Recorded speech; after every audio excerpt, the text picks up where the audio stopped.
Sarado po dahil Ramadan. Mamaya pa magbubukas. Mga 10 o'clock pa ho. Or pagkatapos po ng sala, magbubukas ang mga tindahan. Ito po yung dating bangko. Ngayon po ay sira na. Wala na pong bangko dito ngayon. Ginawa na pong stall at maglalagay siguro ng mga bintuan na naman. Aywa. Tahimik kasi po Ramadan. Tahimik sa dito po, tahimik. Ayan na ang bus.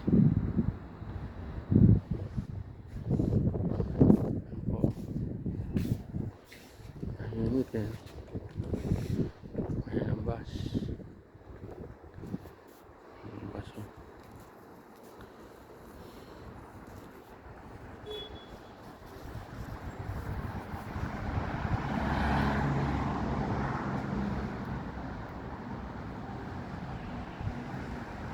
Ayan po. Bye bye.